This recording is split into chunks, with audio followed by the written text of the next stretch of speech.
Hello, beautiful people.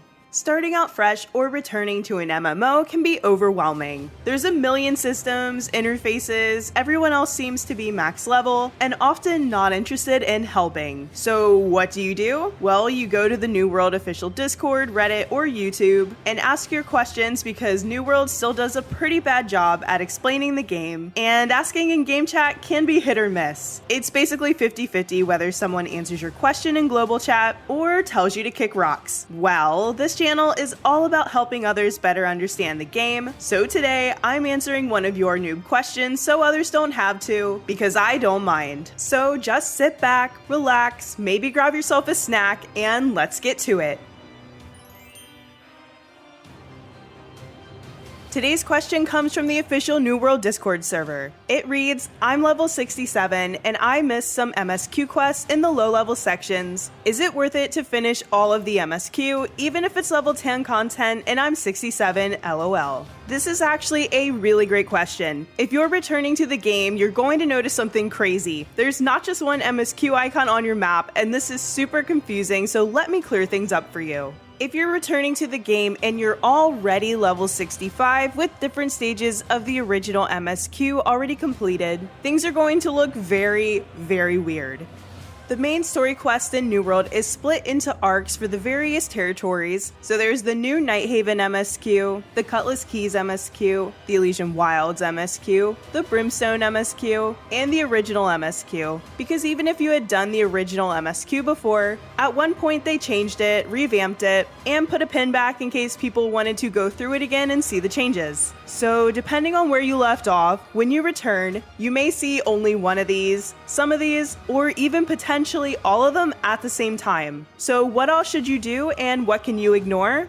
I honestly hate to say it, but you can pretty much ignore the Brimstone MSQ if you want, as long as you have enough of it done to be able to complete the Heart Rune quest. It's a really, really good story, but if you can do Elysian Wilds or Nighthaven, then you can do those instead. Other than unlocking the Heart Rune quest along the way, there's nothing really notable that you get from finishing the Brimstone arc. A few of the glyphs are unlocked in quests, but you can always just let other people open the chests and doors for you. Now, that said, some of the new Nighthaven MSQ was just tilting. I don't know why they decided that Season 10 is the season of trampolines, but I'm over them. Nothing sends me into a rage faster than failing jumps multiple times. Yes, part of it is a skill issue on my part, let's be real, but part of it is lag, so between the two, I was mauling. Anyways, if you're tired of climbing and falling, then you can go back and do some Brimstone MSQ to get to 70, because you don't get anything really good from the end of the Nighthaven MSQ, and the Brimstone quest arc is actually pretty chill and very interesting if you care about lore. And I mean, I think that we can all agree that Brimstone is just a very cool looking territory, and riding around in it is usually a pleasure.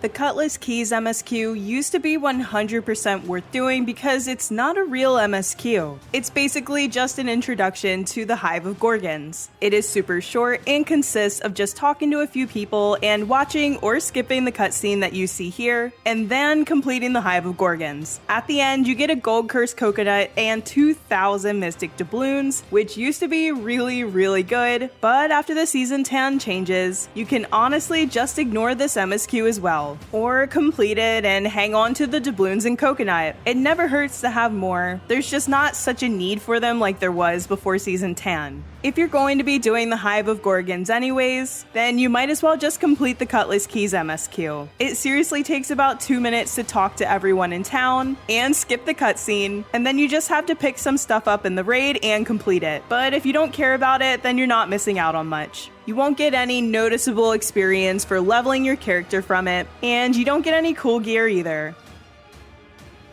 The Elysian Wilds MSQ is still pretty worth doing because you get the attuned leather pants artifact from it that gives you +9 to all of your stats, and many PvE builds still run them. You get the artifact after fighting Artemis at the end, and even if you don't want it for a build now, it never hurts to have them for a future build or just to collect them. Elysian Wilds is also beautiful, so running around there for a bit is not a bad thing. I miss First Light because of nostalgia, but the reworked area is actually incredible. The colors are vibrant, the enemies are creative, and a lot of the soul trials are actually fun. I've done this arc of the MSQ several times now, and I've actually always enjoyed it. So yeah, if you haven't finished the Elysian Wilds MSQ, that is one that I might consider doing.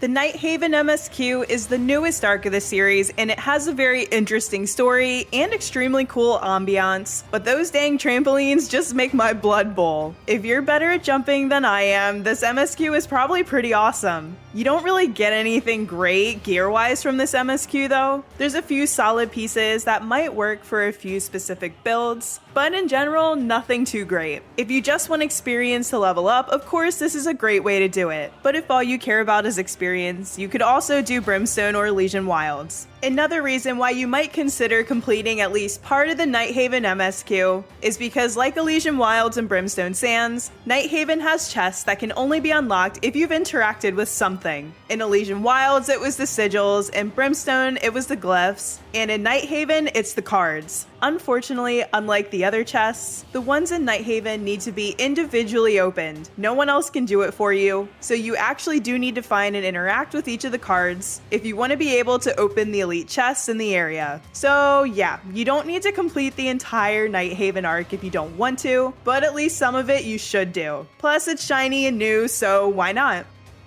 And finally, while we're on the topic, if you're newer to the game, something that has long confused everyone is that there's two starting points for the main MSQ, one in Monarch's Bluff and one in Windsward. If you start in Windsward, you still see the MSQ in Monarch's Bluff, and it goes the other way too. If you start in Monarch's Bluff, you'll still see Windsward. You can just forever ignore the second starting point. It's a relic of days when the game was much more popular than it is now, and they needed to have two places to drop people into the world so it didn't explode. And that's it. Now you know why there's so many MSQ icons all over the map, and which ones that you should actually pay attention to. I do recommend that everyone do the entire MSQ at least one time, just for the experience. A lot of the stories are actually super interesting. Thank you so much for watching. I hope you enjoyed the video. If you have any questions you want me to answer in a future video, let me know in the comments. As always, like, subscribe, comment, and share, but most importantly, be kind to one another. See you next time, friends.